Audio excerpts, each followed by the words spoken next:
Let's get into today's episode of Why We Succeed. Right? You know, and I'm not going to say I'm like the perfect human, you know, but I think that, you know, I've done EMDR therapy for many, many years. And if y'all what is that? Because I'm not familiar. Yeah, so EMDR is, okay, how do I explain this? So regular therapy, people know it as like Mad Men. You're laying on a couch, smoking a cigarette, you got problems, right? Right. EMDR is more about your nervous system and how your brain remembers trauma and how your body remembers it, not how your memory remembers it, right? And so really being in touch with your body and what makes you uncomfortable. It's kind of, you do a lot of breath work. It's, I don't want to call it hypnosis because it's not, but you do a lot of, like internal reflection and things like that. And I've really learned of what my walls are, what my boundaries are, what makes me feel uncomfortable, what doesn't make me confident. You know, for instance, I'll give y'all an example because if you haven't realized yet, I'm a very transparent person. I love that about you. There are no secrets in my life. But I had a client earlier this year who was the same older 60 plus woman who had never been an executive director before, was starting this organization. She was an art teacher for a long time and was starting to like really just put everything more formally together. And I had done their website. And basically PayPal had crashed. And people who were paying for their membership with this organization were accidentally getting charged twice because PayPal's developer, whatever, there was a crash on their back end. Wasn't something I did. She was replying to her members, publicly blaming me that I did not set her website up. And then she was forwarding me the emails of her response. And after about, I think I got maybe 6.5 hour period because she was like copying and pasting the responses. And I emailed her and I said, I don't appreciate this. I've told you now 2 times. This is not my issue. I have tried to call PayPal for you. I cannot speak to them. I'm not an authorized user on your account. You need to call them. You need to stop blaming me. And I put my foot down. I said, look, you don't owe me any more money. Our contract's done. I've delivered what I promised. Do not contact me again. And it's that simple. I'm very quick to cut people out if I am not getting the fulfillment that I need from it. And I don't lose sleep over that. If you're not vocal about how people are treating you, it's going to just dig this hole for you that you're never going to be able to get out of. And you're going to start carrying issues forward that you're going to be like, well, I don't know why so-and-so's doing this, or I don't know why X, Y, Z. When really it's because of an issue that you never actually resolved internally. And so that's something for my entire life, my entire childhood. No one gave about my feelings. No one ever talked to me. My grandmother to this day is like, no one talked to you as a child. And I go, I know, but they're going to talk to me now. And I don't care if it makes them uncomfortable, you know, and that's just how I live my life. You know, I think that in order to do better, you have to be uncomfortable. And I at least do it in a respectful way. I don't call people names. I don't yell at them, but I'm very like, put my foot down and it is what it is. So, I don't know. I sound like such a don't I?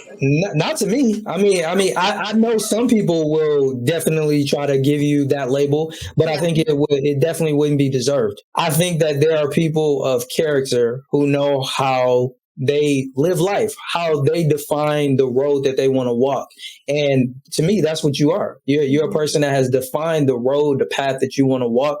You've developed your morals, your values, and the standards that you hold yourself to, and the standards that you expect other people to be held to if they are going to be allowed in your space. That's what boundaries is all about, right? We all need boundaries. Otherwise, people will violate left and right. So boundaries. I mean, you speaking to the choir. I mean, if somebody disagrees, I mean, by all means, that's on them. But I totally understand what you're saying. DM me if you disagree. We can talk about it. Right.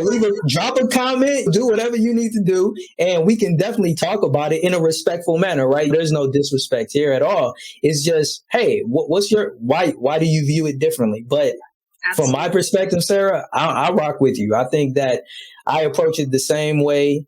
I have a set of morals and values and things that I stand on. I highly value character, and I think that it teaches us a lot, not just about a person, but in regards to what we're talking about, even in business. I don't want to do business with people that don't have character. Yep. Right?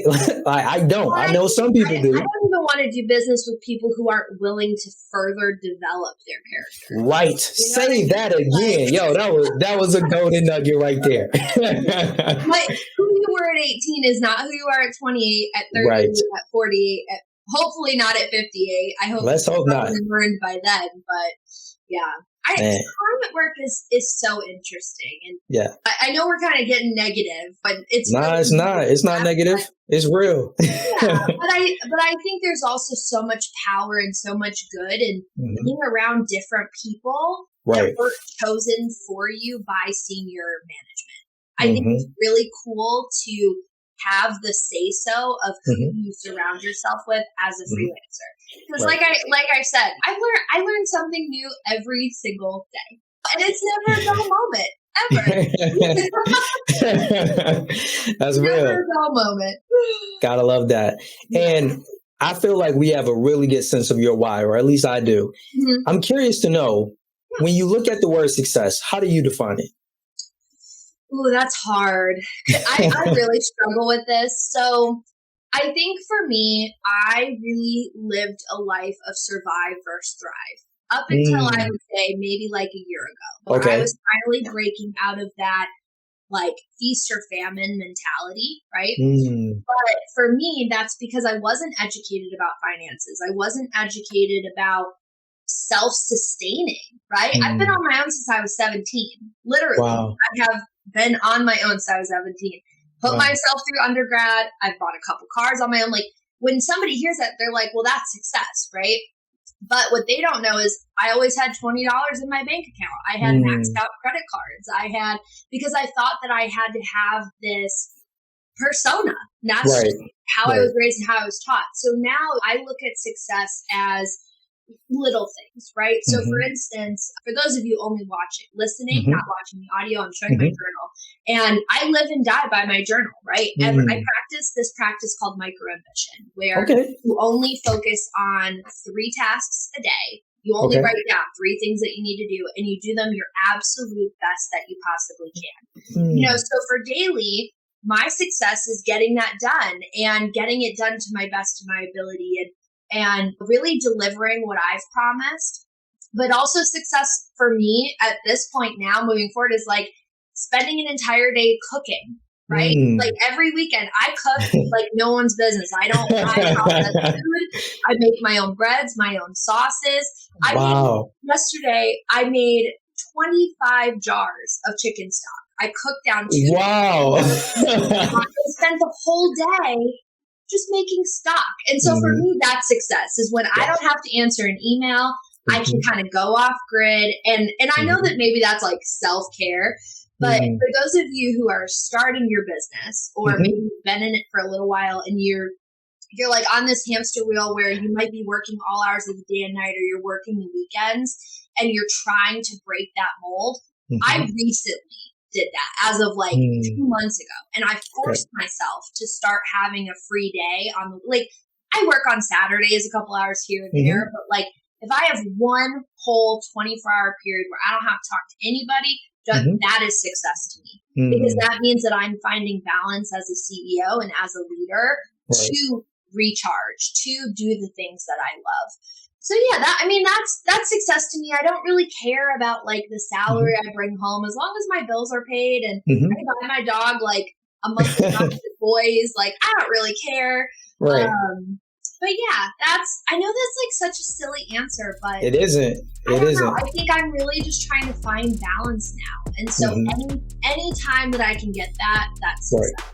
Hey guys, it's Sarah, the founder and CEO of 99 in St. Clair. Thanks so much for listening to this episode. I am super honored that you've listened to my story and we've had this great conversation so far. I'm excited for what you're about to listen to. But in the meantime, if you want to connect with me, hop on over to Instagram. My handle is @99 St. Clair. Also, that's my website too. Same spelling, everything that you need.